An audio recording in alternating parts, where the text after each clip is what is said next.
This is the Chamber Chat Podcast, the show dedicated to chamber professionals to spark ideas and to get actionable tips and strategies to better serve your members and community. Hello, Chamber Champions. Welcome to Chamber Chat Podcast. I'm your host, Brandon Burton, and it's my goal here on the podcast to introduce you to people and ideas to better help you serve your chamber members and your community. Our title sponsor for this episode is Bringing Local Back.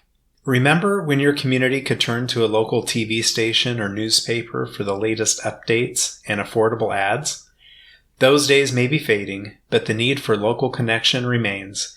That's why we created Bringing Local Back, a game-changing platform that restores local visibility and advertising power to your community. It's more than just tech. It's about driving engagement and creating new revenue for your chamber.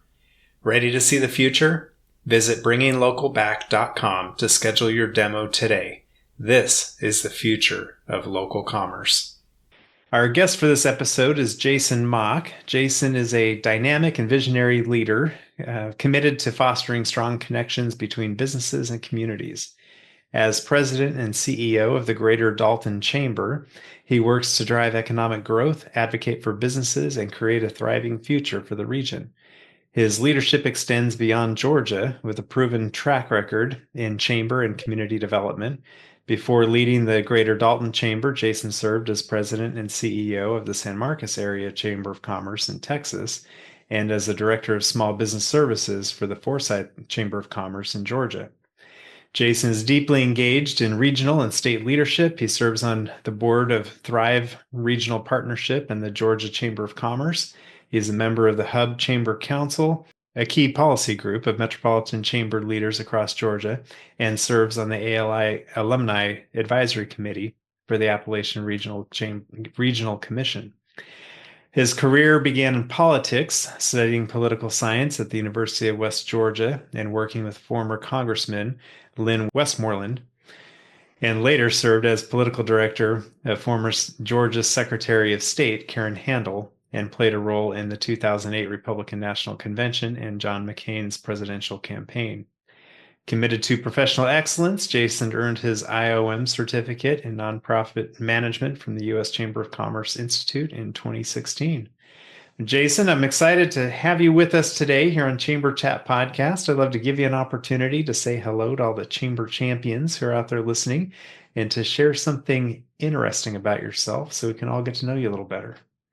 Brandon, thank you so much for having me today. I don't know what's most interesting about me, but I will say that at one time I got to drive around Lee Greenwood at an event. And for those that may not recognize Lee Greenwood, God bless America, very powerful guy that loves to sing about our country, but got to drive him and his son around back in the day for some political events when I was working on the presidential campaign for McCain. So that is pretty cool. Yeah, he's still on the circuit too. It seems like I just saw him, a few months ago on stage. So that's great.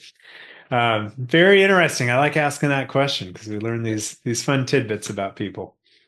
But tell us a little bit about the Greater Dalton Chamber. Give us an idea of size, staff, scope of work you guys are involved with, and budget. Just kind of set that perspective for us. The Greater Dalton Chamber, for those that may not be familiar, we're up in Northwest Georgia. We're home to, a lot of people know us as the carpet capital of the world.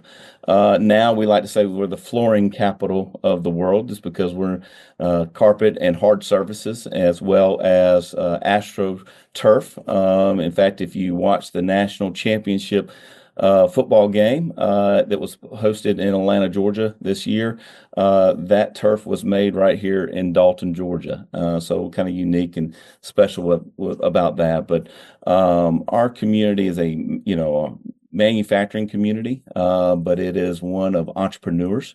Our chamber is about 800 members. Our staff is we have 10 folks on staff. and we always are looking to grow and find different ways. But we're engaged in a lot of different things, mainly in the connecting side of things, that networking most chambers are. But developing talent, workforce development is key for us, as well as the advocacy standpoint. So those three standpoints are our focus as an organization. And I know today we'll talk a little bit more about the community side of things that we're working on. We really dive into making sure that not only we're the voice of our business community, but we're also looking at how we're growing the Greater Dalton community as a whole for families, residents, and anybody that's coming to visit our community throughout the time. Yeah, that's great. That gives a great snapshot and a great item to pinpoint the manufacturing to the national championship. So Yeah. that turf. And that turf's becoming more and more popular everywhere. It seems like It everywhere is. I turn around, I'm seeing it. You see it not just at the national, in sports from a major league to the NFL, but you're seeing it down to the parks and rec. And in fact, Shaw Sports Turf, that's the one that made the national championship. They're making it where they're putting these coconut shells in them. And it's supposed to keep the temperature really cool on the ground and during the turf. So for those that are in the South in the summer times, that turf can get a little hot, and they're finding ways to keep it safe from a temperature standpoint, as well as a safety on the knees and the ankles. So it's kind of cool. Yeah, one of our neighbors just put it in their backyard, the turf, and got me envious. And I'm like, shoot, how much does that cost? Gotta figure this out. He sold that lawnmower very quickly. That's right. That's right. But you had mentioned it a minute ago that our focus for our conversation today will be around the strategy you guys have for building the community there in the Dalton area, and look forward to diving in deeper on this as soon as we get back from this quick break. Hi, I'm Joe. And I'm Rose. And we're the founders of At My Community, a mobile app that can be customized to meet the unique needs of your Chamber of Commerce.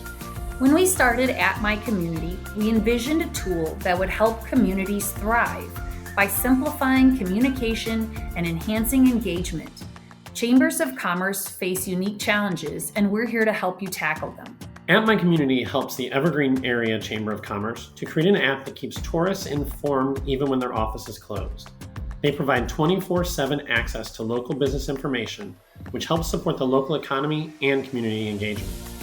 In Rocky Mountain House, we helped the Rocky Chamber create an app with dynamic itineraries and digital resources for tourists, increasing local business engagement. The app has become an essential tool for the community, promoting events and boosting visibility for local merchants.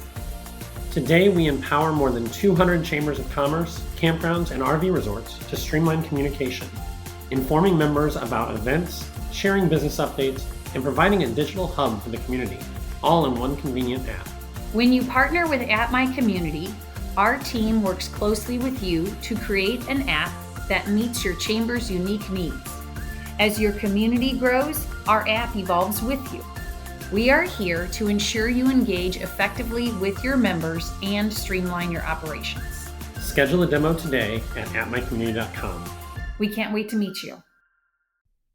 Chamber leaders, I know each of you works daily to boost your local economy and take your Chamber of Commerce to the next level. But let's face it takes funding, and lots of it. You need to know Resource Development Group. For 3 decades, they have been the premier economic development fundraising consulting firm dedicated to helping chambers of commerce and economic development organizations like yours thrive across the United States. Their expert team specializes in crafting customized fundraising strategies that drive tangible results so you'll be able to fully implement your community advancement and economic development strategies. Imagine having a partner who strives to understand your community's unique needs, brings national best practices to bear, and has the proven experience to secure millions of dollars in funding. Resource Development Group has successfully guided countless chambers of commerce in creating vibrant, sustainable economies. With their comprehensive suite of services, from campaign planning and execution to investor engagement management to best practice studies, RDG takes the guesswork out of fundraising. You'll receive personalized support and innovative solutions that make a real impact. Don't just take my word for it. Chambers of Commerce and EDO executives nationwide have praised RDG for their dedication, professionalism, and impressive track record of raising over $2 billion for their clients. Ready to see what Resource Development Group can do for your chamber? Visit them at rdgfundraising.com to learn more. Elevate your community, strengthen your chamber, and unlock new possibilities with Resource Development Group by your side.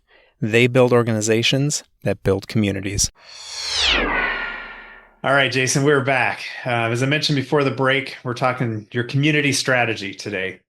Chambers across the country, throughout the world, need to have some kind of strategy, right, to build their community. And I always like getting the perspective from different chambers to see what is it that's working for you guys, where's your areas of focus, and maybe it lights a spark for somebody listening to see ideas that they can maybe implement in their community. But tell us what, I believe it's called Believe Greater Dalton. Believe right? Greater Dalton is our community strategy led by the Chamber of Commerce. It was something my predecessor and board chair at the time had many conversations about because we were constantly doing a strategy year in and year out, and some were working and some were not. Some of our community leaders were feeling like that those strategies were being in silos, and the only people that can make a decision were those that were at the table versus being a community strategy for the greater good.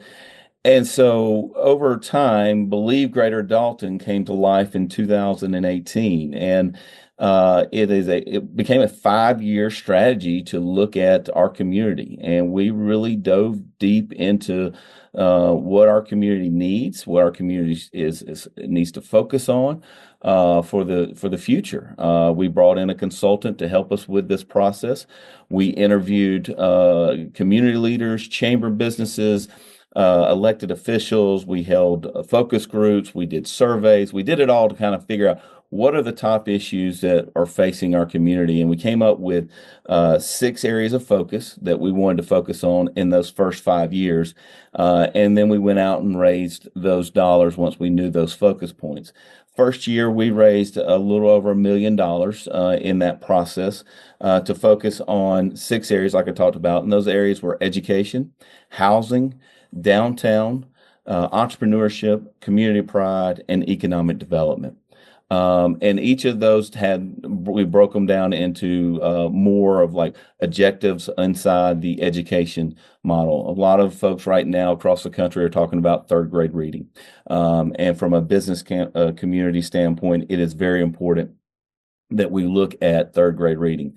And so from a chamber, I know a lot of folks, colleagues around will be like, and listening to this going, well, is the chamber out there in the school system teaching 3rd grade reading? No, we're not. But we are working with our educators. We're working with our school districts to figure out ways that we can improve 3rd grade reading so that our 3rd graders are reading at grade level throughout the year. And so really focus on that is how do we solve some of these problems? When it comes to housing, we're not out there building housing, but we knew and know that housing is an issue for our community.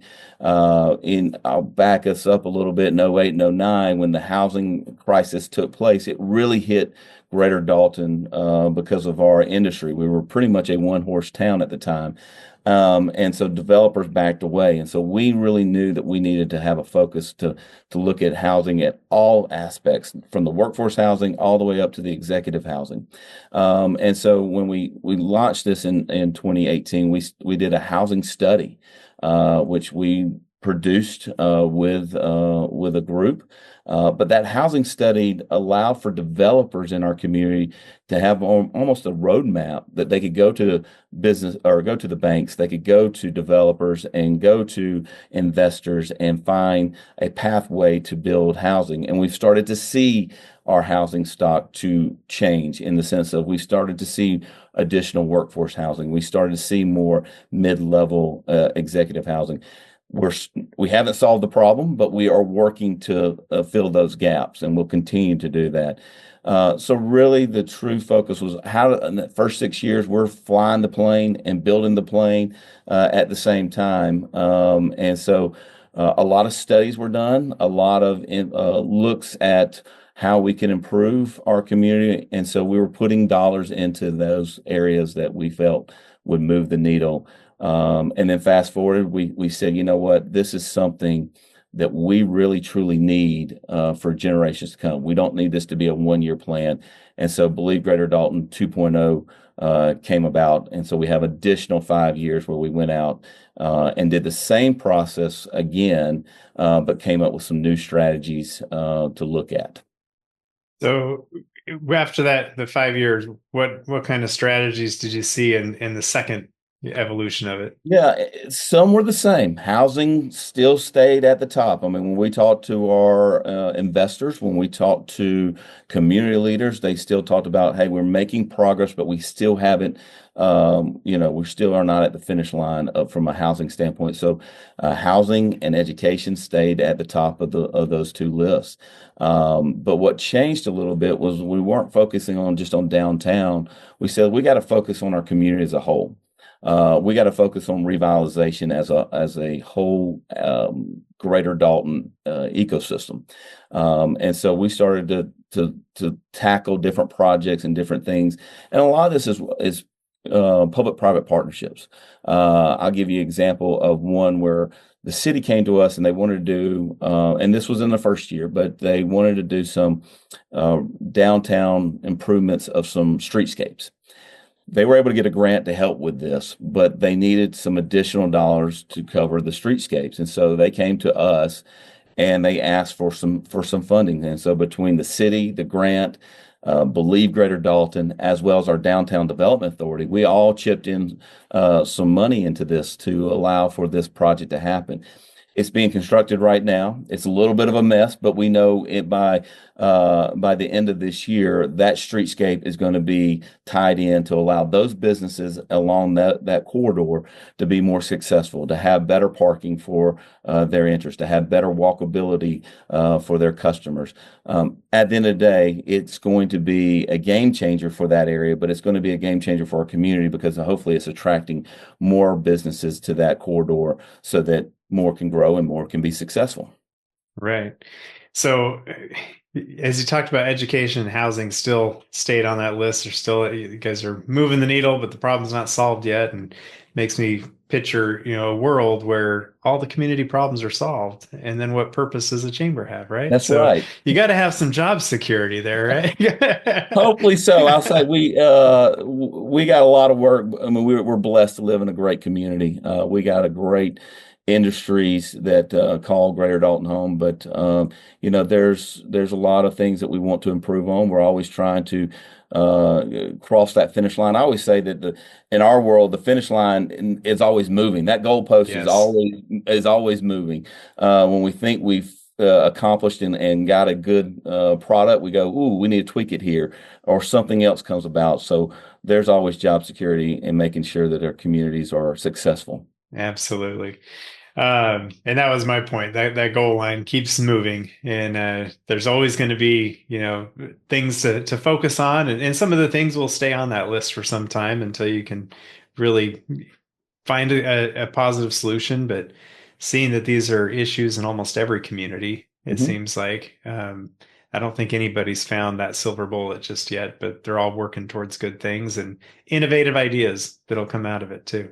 Yeah, and one thing I'll say that has made this successful for us, and it may not make it successful for another community, but what's made it successful for us is the folks that we're engaging with. We have a big tent kind of philosophy. Everybody's invited to the room. Everybody's opinion is listened to and allowed to give comment about what's going on. So we meet regularly with community leaders that are not businesses. They may not even be a chamber member. We're meeting with folks to make sure that they understand the value of Believe Greater Dalton and what's going on.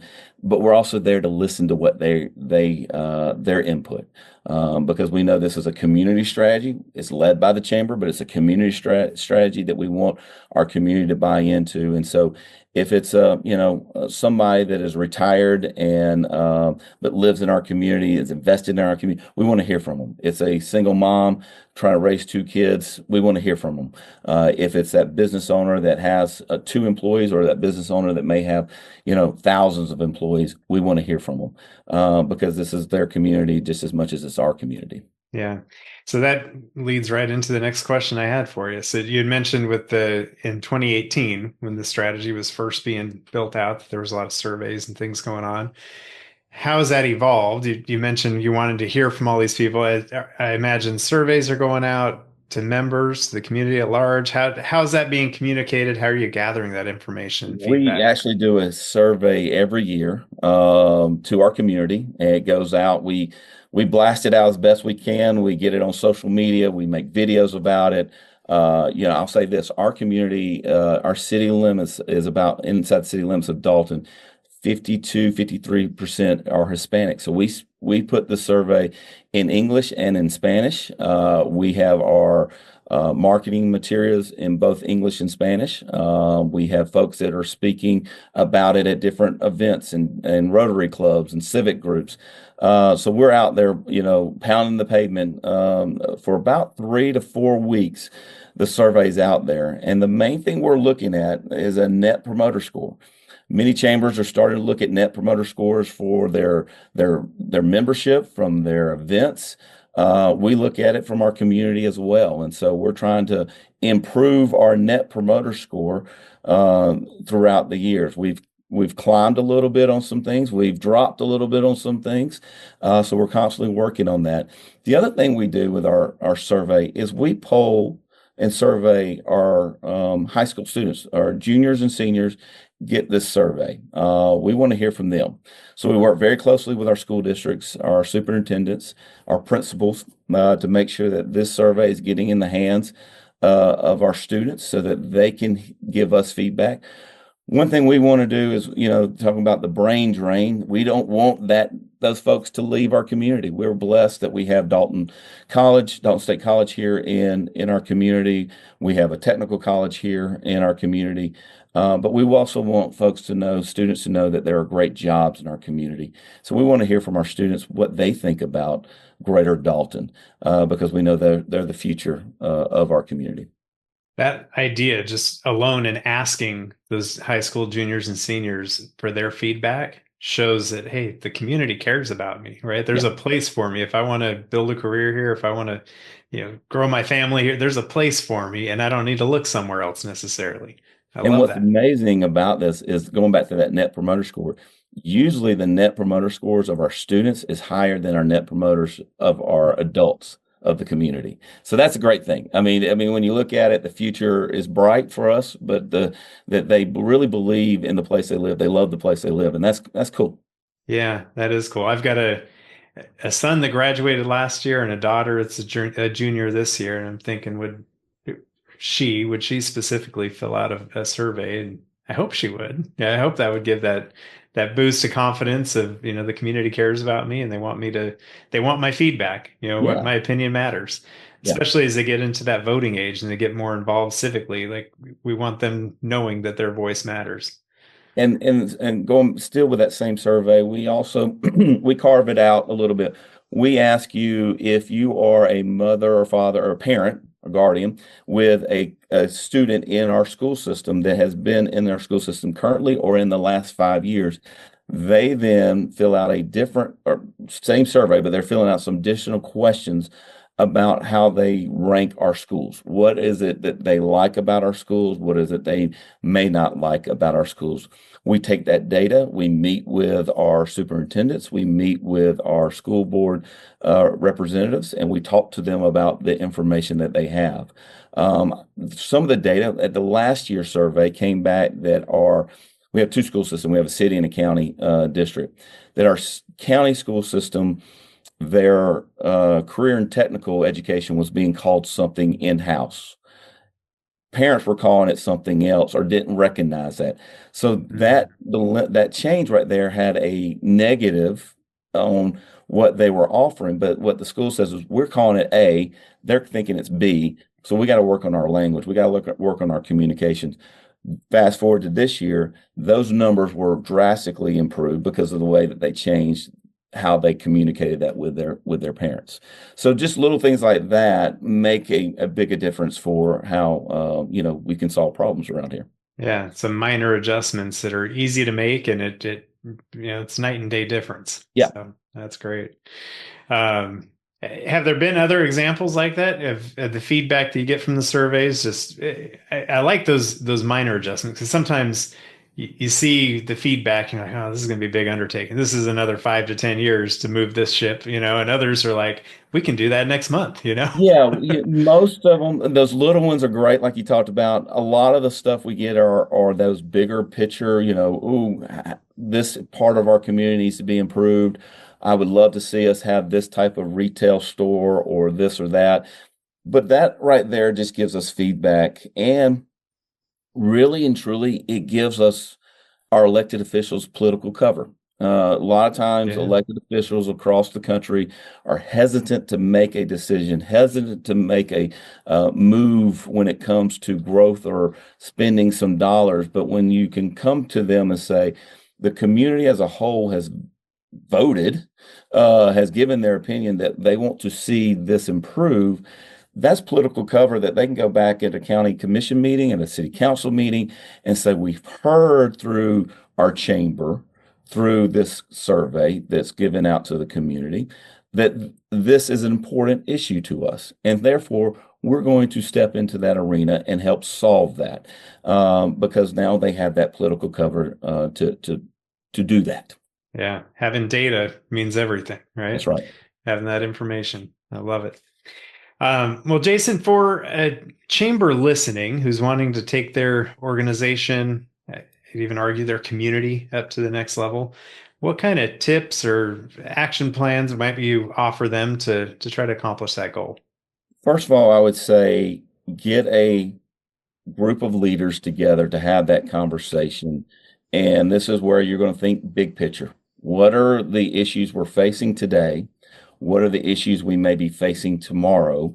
And then what are those issues that we're not sure of that are 20 years, 30 years down the road? If you can get that, if you can get that group together and have that kind of conversation, that's first. But two, you got to be willing to talk about, I hate to say it this way, the ugly in the room or the ugly in the community. What needs to be improved on? You can't be as scared to lay it out on the table to say, we are not successful in this area. We need to improve our school systems in this way. We need to improve our streetscapes in this way, or our look in this way. But it's going to take a lot of push. I'll say the first time that Believe Greater Dalton got introduced to the board of directors for the chamber, it was not well received. The board did not want to get into this arena. It took some more conversation. It took some more time with business leaders to convince the chamber board at the time to invest in this project. Once we had that investment from the board, we then had to go out and get the investment from our elected officials. We knew we needed both parties. We knew we needed the business leaders, and we needed the elected official side of things invested in it. So we had those two sides, and then we went and found key leaders. And I would suggest you go find key leaders that may not be at the table, may not be a board member, may not even be a chamber member. And this is a good way to get them to become a chamber member. But you may have to have those conversations with key leaders in the community that you may not talk to on a regular basis. And if they can get their buy-in. And then I'll say, dream big, but start slow. You want to have that big picture of one day our community can look like this. Our community is going to have X, Y, Z. But know that doesn't take place overnight, that it takes time. The first year, a lot of people go, what did you do the first year? We did a lot of studies. We paid for a lot of information, but that data helped us to be ready for year two, or for the Believe 2.0, the next 5 years, where we've put some more data, have had invested in more data, but at the end of the day, we're working on more projects than we're working on studies this year. And so that will just grow. So just know it takes time, it takes leadership, it takes vision. And Rome wasn't built in a day. Right. Yeah, as you're giving that explanation, I'm reminded of the book 13 Ways to Kill Your Community. And you talk about, pointing out the ugly. Yep. And, people don't want to live in a community that, whether it's visibly ugly or just, things are not welcoming or whatever those stinky parts are, of your That's community, right. got to recognize it and fix it. That's So, right. And yeah. and just have those open conversations. I think chambers that chamber CEOs and leaderships that don't have those tough conversations with their boards or with their community are doing a disservice to their chamber members because their members are talking about it.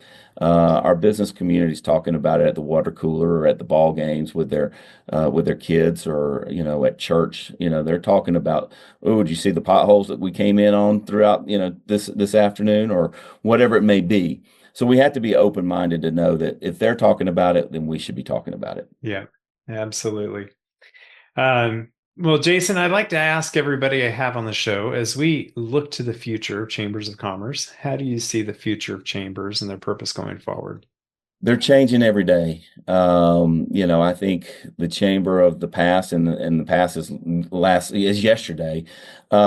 Chambers are always evolving and always having to think of things. I think if this kind of project, Believe Greater Dalton, community strategy for a greater community would not have been something that would have looked at 20, 30 years ago. I think chambers would have just said, that's not our lane. We don't need to get in it. I think more and more we're seeing chambers having to get in lanes that we may not have been in last year or 20 years ago. We have to be thinking about how we're truly growing a community as a whole. We're helping our members, but we're helping the bigger ecosystem of our community. And at the end of the day, we may not be serving and helping some members through this process. They may be elevating themselves because we have a better community. That's okay. That's okay, because we want businesses to succeed. And at the same time, we want to show value what we're doing. And hopefully they see that value and we can show that, hey, look, we're working on your behalf, even though you may not know of us, you may not see us. But there's a role that we love for you to play within our community, within our chamber. So I think chambers have to think big picture, be very broad in the way that they operate, and not pigeonhole themselves in just those events and networking side, but really look at the whole ecosystem of the community that they represent. Yeah, a great explanation. Absolutely. Need to get outside of just the networking and so forth. That's a means to an end. That's right. It's not the main focus. So, that's right. And I think at the end, we're going to have to look at, I don't know this answer, and I know you've tackled it a little bit on your calls and love to learn more about it. But the membership side, I mean, that is always changing and it's a dynamic stuff. And, I was telling somebody, and you've heard this and our audience has heard this, people were joining the chamber because my grandfather was a chamber member, my daddy was a chamber member, and now it's getting to a point where the new business owners are going, I don't know that. And it's really showing value of what that value is. And everybody's value is different. Everybody's chamber's value is different. Everybody's community value is different. So you have to find that value that fits for your community and your organization. Yeah, absolutely. Well, Jason, this has been fun to have you on the podcast. I appreciate you taking time to be with us today and sharing some of your experiences, examples, going through your community strategy there in Dalton. Wanted to give you a chance to share any contact information for listeners who may want to reach out and connect with you. Yeah, I'm happy to. My email address is mock@daltonchamber.org, and I'll be brave enough. I'll throw my cell phone out there. If anybody wants to call me, please do 770-241-3629. I'm happy to meet with you, talk to you, and help any way I can. I think we're all in this industry together, all in the boat together, and whatever we can do, I can be learning from you, and hopefully you can learn a little bit from us. That's perfect. And we'll get that in our show notes for this episode to make it easy to find. But again, Jason, it's been great having you on the show and appreciate you sharing these examples and really, shining a spotlight on what a community can do to really have a strategy and move the needle going forward. Appreciate it. Thank you. If you are a chamber professional, please subscribe to Chamber Chat Podcast in Apple Podcasts, Google Podcasts, or Spotify.